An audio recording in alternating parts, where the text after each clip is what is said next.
Well, hello everyone. It is digital host A.J. Wuest wishing you a very happy Thursday. Welcome back to Before the Four, the live stream where I take you through some of 48's top news stories and of course, then some before our 4 o'clock newscast. Wherever you're watching Before the Four today, whether it is on Facebook, whether it's on YouTube, I want to thank you so much for watching and spending just a bit of your Thursday afternoon with me here. Now, we have quite a bit we got to jump into today, so I say it is about time we start things off. And of course, starting things off in Decatur, where the widowed wife of Steve Perkins is seeing progress in the lawsuit she has filed against All-Star Recovery and 2 tow truck drivers. Now, the lawsuit is heading now to arbitration. A third party will make a final decision when the parties present facts of the case. Steve Perkins was killed during a police shooting amid a truck repossession in front of his home back in September of 2023.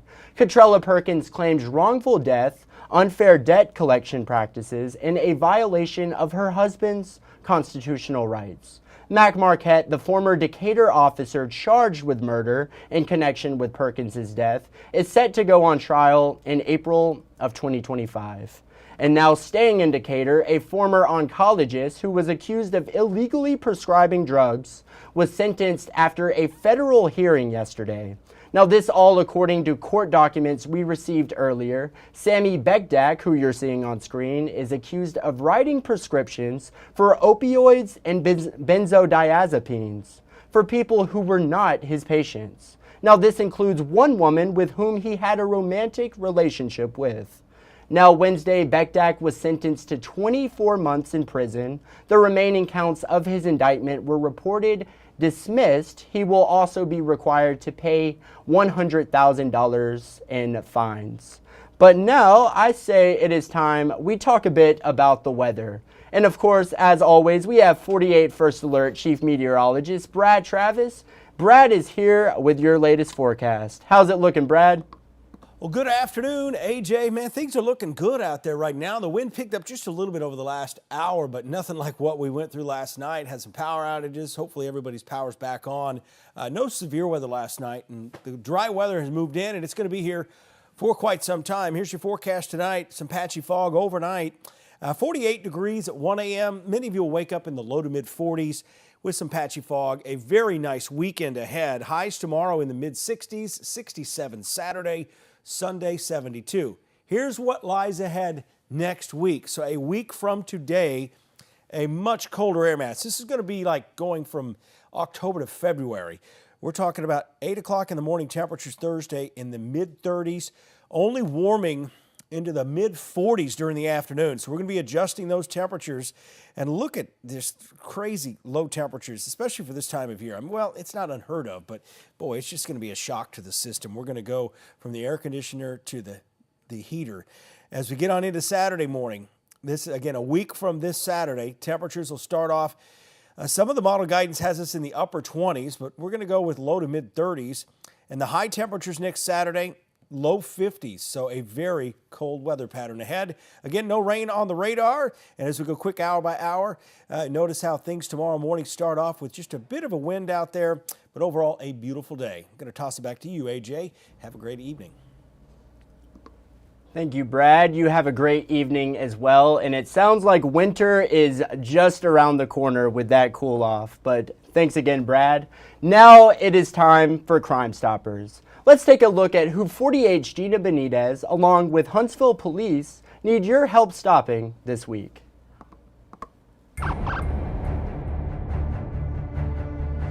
This week we are highlighting 2 crimes, but police say one of the suspects is no stranger to them. If you recognize any of these people in these surveillance images we're about to show you, call Huntsville Police. The first crime happened last month on Old Highway 431. Police say this woman broke the window of a minivan parked at the Greenway and took multiple items from inside. One of those items, a purse with several credit and debit cards. Police say she then drove to a bank and used the victim's card. And this is not the first time she's done something like this, according to police. Investigators believe she's responsible for several similar crimes around town. And police are also looking for these 2. Cops say they walked into the academy on the Parkway, stole multiple items, and then took off in a black Mercedes. If you recognize them, you know what to do. Police say Destiny Wilburn is wanted for possession of meth. Roderick Walker is also wanted for possession of a controlled substance. He's wanted for cocaine possession. Calvin James is wanted for possession of cocaine. And Catherine Hudler is wanted for stealing a truck from a local rental car company. It's easy to earn up to $1,000. If you have information that can help cops, just call 256-53-CRIME or add a tip to P3 Tips. That's an app you can download on the App Store. You can also text or email your tips. For more information, visit the Crime Stoppers link on our website, WAFF.com. Well, thank you, Gina. Now a big story in case you missed it. 3 Alabama men with a history of violating protection orders have recently all been linked to violent crimes. 48's Nick Ballinger with the details.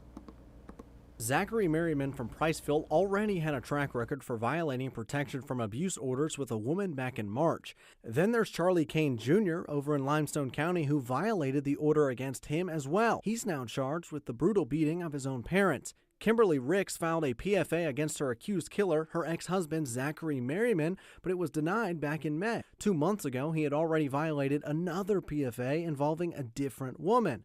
Huntsville attorney Nick Law says it's completely up to a judge's discretion. They are filed frequently. Judges hear these frequently. The most dramatic cases that we see involve divorces or PFA. In a separate case, John Mitchell is now sitting in the Morgan County Jail after Decatur police say he kidnapped 4 people. He has a PFA against him right now, although it's unclear if the victim in this case is the one who filed it. PFAs they're very detailed. They can do a lot of different things. They can stop someone from contacting another person on paper. They can stop someone from being within a certain amount of feet of another person on paper.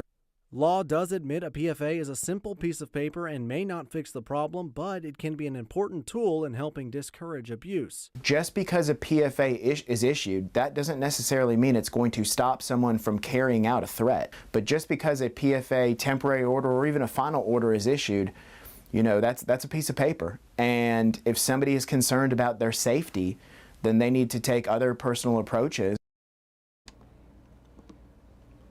Well, thank you, Nick. Certainly good to know. And now another story, in case you missed it, from 48's Daquan Lee, who yesterday was at the Stand Your Ground hearing for a Madison County man accused of murder. Daquan reports on what happened. 20-year-old Silas Harris is accused of shooting and killing Tavares Mason during a scuffle just south of Governor's Drive 2 years ago. But Harris's attorneys argue what led up to that shooting should exonerate him. At Wednesday's Stand Your Ground hearing, Harris testified he was driving on 8th Avenue where he saw Mason wandering on and off the road. He says he nearly hit Mason with his car. Harris says he got out of his car to check on Mason but was soon confronted by him. He says Mason then attacked him, even after attempting to defuse the situation. Harris says he had his gun on him at the time, and that there was a fight for it during the scuffle. That led to shots being fired and Harris being hit. But Harris says he regained control of his gun and shot Mason. A Huntsville police investigator then testified that there were inconsistencies between what Harris and his girlfriend told them the night of the shooting and how they testified. In a recorded interview from the night of the shooting, Harris told investigators he could have driven away from the situation. Prosecutors argue Harris had every chance to leave, but stayed and ended up killing someone he shouldn't have. Chad Morgan, Harris's attorney, says his client still had every right to defend himself, regardless of his decision. But it doesn't mean you can't stop because he has the right to be there. I mean, he's legally driving a vehicle on the road. The person that was in the wrong was the person walking in the middle of the road. And then he goes around that person hits his vehicle, and then he gets out to find out whether he hit him or not. So there's a lot of problems with this case on both sides, but I mean, in the grand scheme of things, my client was shot and the victim was shot, or the state's alleged victim is shot. There's been no ruling on this hearing just yet, but Harris's attorneys have also applied for youthful offender status, and that hearing will be set for next month. Reporting in Huntsville, Daquan Lee, 48 on your side. Well, thank you, Daquan. Now out in Fort Payne, city officials are implementing a new ordinance to keep chickens off the streets. 48 Savannah Sapp with more. Fort Payne City Council President Pro Tem Lynn Brewer says council members could be making a few changes to their current animal control ordinances that would hopefully keep those chickens from crossing the road. At a special called meeting on Tuesday, council members addressed the recent complaints about roaming chickens and dogs going onto other people's properties. Brewer says council members discussed changing the wording of the existing animal control ordinance to include chickens and other livestock. They also discussed higher fines for pet owners who are not properly securing their animals. She says they are also looking to add language defining what a proper enclosure is for chickens. She says many residents have come to the council with complaints over stray animals, and they want to be sure all concerns are heard and considered. Our goal is to make something better, and to make it better, we have to make it enforceable. And so we try to listen and make the best decision for the group. We can't make a decision based upon just one group. You have to consider everybody. While nothing is set in stone just yet, the council did not vote on a new ordinance or changes to the current ones on Tuesday. Brewer tells me the city's ordinance officer is going to do some more research on the best way to help all residents. Reporting in Fort Payne, Savannah Sapp, 48 News, on your side. Well, thank you, Savannah. And now in a bit of national news, NASA is trying to shut down rumors that have been swirling online about the health of two astronauts stuck on the space station. Take a look.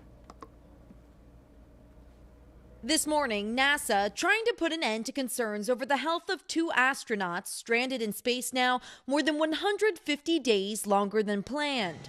Yeah, I think there's some rumors around outside there that are losing weight and stuff. Recent images of Sunny Williams and Butch Wilmore prompting questions about possible weight loss and the status of their health. But Williams saying this week she weighs the same as she did at launch, explaining how zero gravity can impact their appearance in space. I think things shift around quite a bit. You've probably heard of a fluid shift where folks in space, their heads look a little bit bigger because the fluid evens out along the body. NASA's chief medical officer says crew health is regularly monitored by dedicated flight surgeons on Earth, and they have an individual diet and fitness regime to ensure they remain healthy. I'm going to get on our treadmill here. That includes running, biking, and lifting. Wilmore, a former football star for Tennessee Tech, telling his alma mater, "We work out 2.5 hours a day every single day, so it's great to stay in shape." Former astronaut Mike Massimino says exercise in space is important to make up for the lack of physical stress on the body while experiencing weightlessness. You're just floating from one space to the other, and there's no load, or we would call like forces on your body or your muscles or your bones. And we need that stuff to remain healthy, especially when you come back to Earth. Williams and Wilmore's return to Earth has been significantly delayed after helium leaks and thruster issues emerged on Boeing's Starliner back in June. They were only expected to stay in space for roughly a week, but now will fly home in a different capsule with the SpaceX Crew 9 mission in February. But this morning, the space agency reassuring its astronauts on board the International Space Station right now are in good health.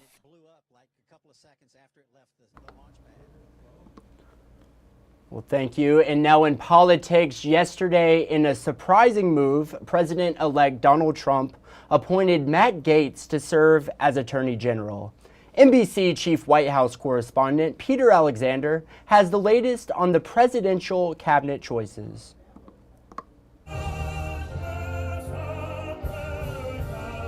President-elect Trump returning to Mar-a-Lago last night, singing God Bless America with billionaire Elon Musk at his side.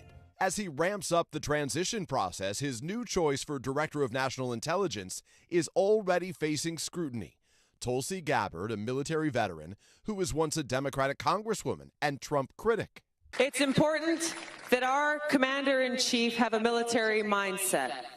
That military mindset doesn't mean you walk around looking tough, making idle threats. Gabbard has since endorsed Trump and changed parties.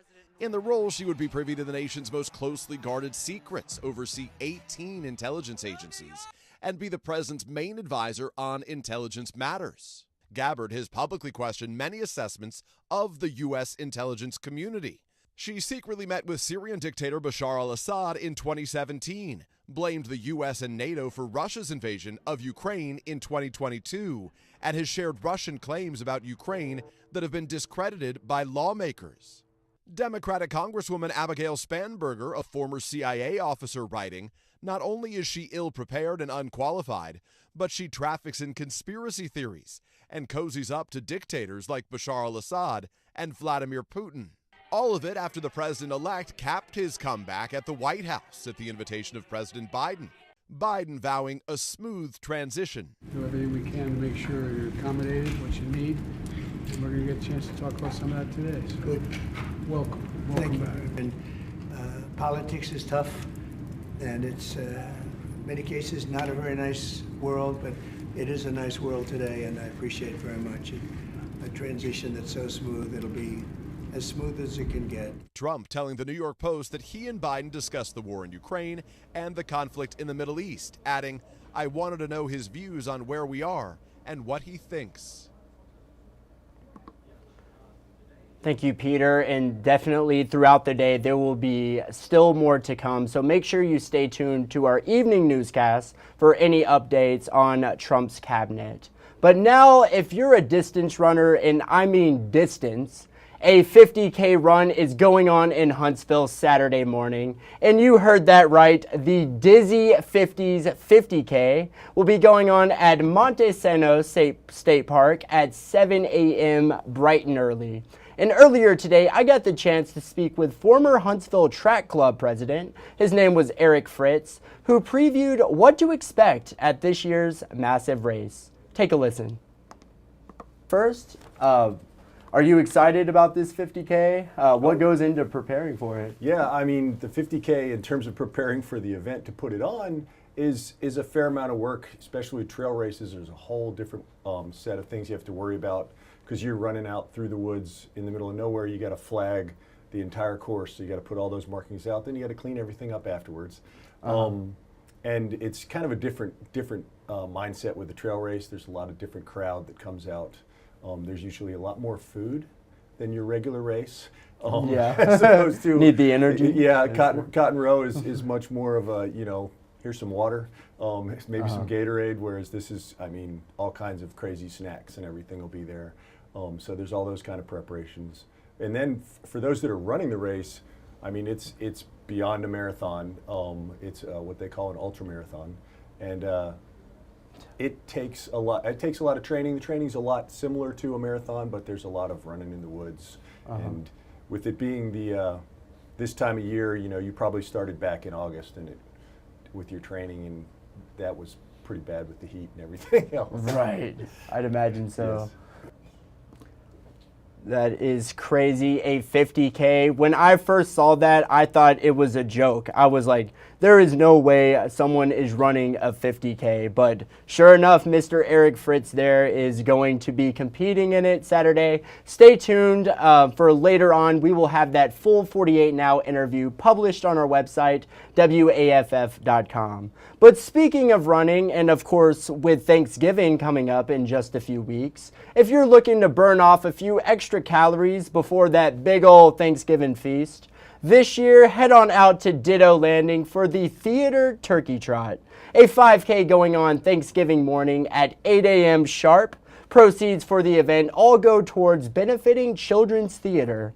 And yesterday I spoke with Around the Curtain Community Children's Theater President, Anna Nicely, and she also brought in some friends.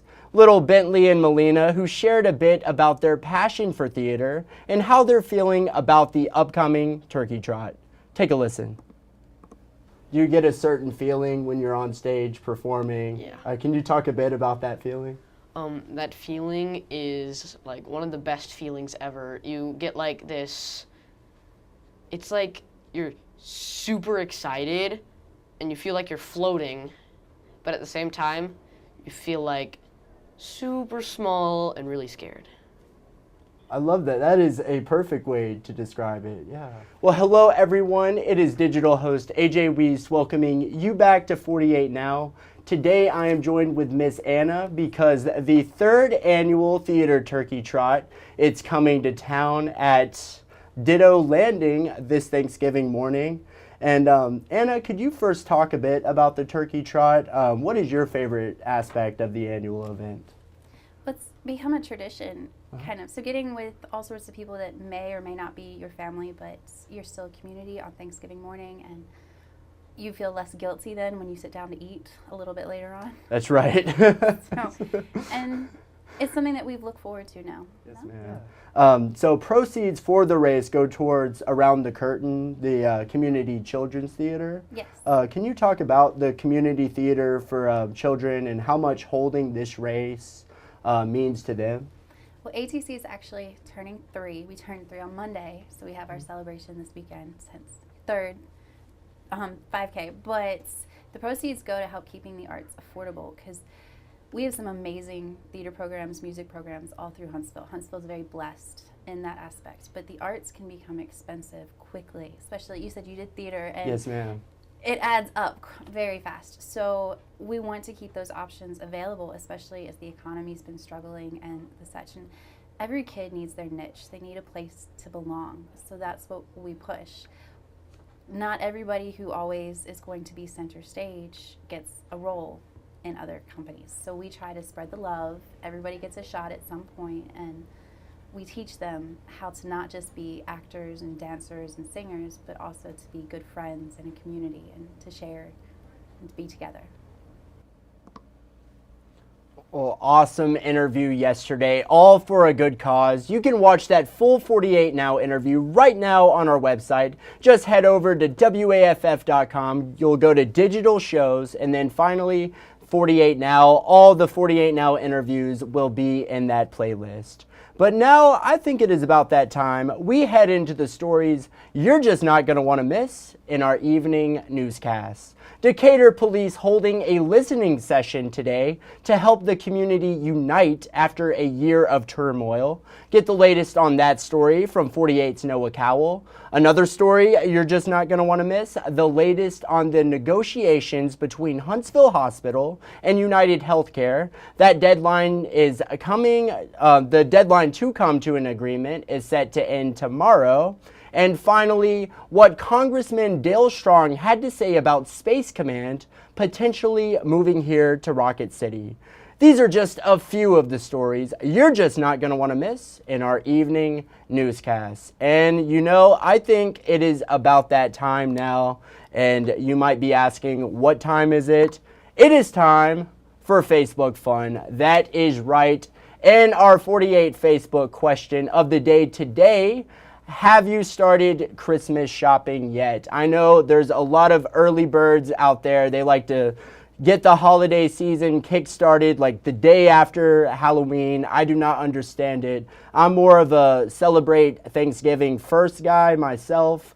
But what I want to know is what you all had to say. And let's see who commented. Rebecca said, no, I celebrate Thanksgiving first. That is me.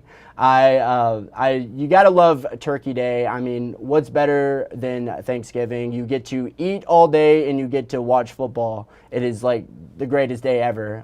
Rebecca, thank you so much for commenting. Has anyone started Christmas shopping yet? Mary Ann White has. She said, yes, finished and wrapped all under the tree.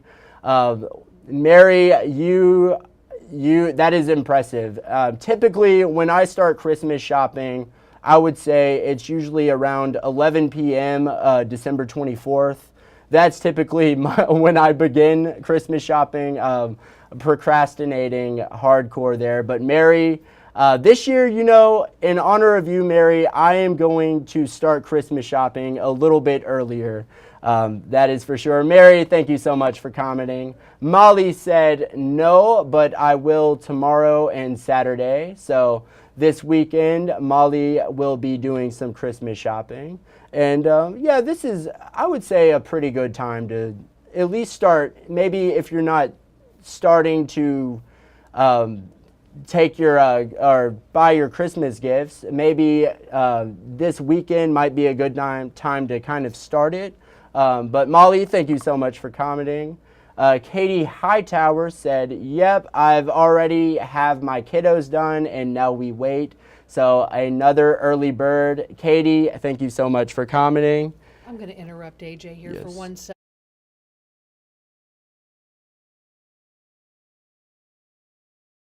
Everybody, breaking news? Yes, so we have a bit of breaking news I have to share to you all. So Huntsville Hospital Health System and United Healthcare have now reached an agreement after months, and it's been months of negotiating between Huntsville Hospital Health System and United Healthcare. They have finally reached the agreement that maintains the in-network status for United subscribers who are patients in the Huntsville Hospital Healthcare hospitals. Now, Jeff Sams, he is the Chief Executive Officer of Huntsville Hospital Health System. He has said he has reached an agreement that enables patients to continue to have access to the Huntsville Hospital healthcare teams that they know and trust. Their patients will be the first priority, he said. And Callie is on this story, 48's Callie Neese. She is covering this today. So make sure you stay tuned for her live hit at Huntsville Hospital. This is, again, breaking news. So excitement is in the air, that is for sure. I know a lot of people will be happy about that. That is for sure. And now we'll head back to Facebook Fun. Katie Hightower said, yep, I already have my kiddos done, and now she waits. So another early bird there. And then Gentry, it ain't even December. I don't start it till about 2 days before Christmas. Gentry, I think me and you are on the same page there. That is for sure.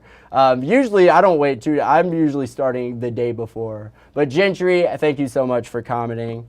Well, y'all, that is just about all she wrote for today's Before the Four, but I want to thank you all for sticking around with me and spending just a little of your Thursday afternoon here on Before the Four. If you haven't done so already, make sure you download the 48 digital app, the 48 First Alert Weather app, and of course the 48 Sport Zone app. You'll turn on those push notifications and you will never miss a breaking story. Now, with that said, that is just about all the time I have, but as always, I have to thank you for watching. You all have a great night.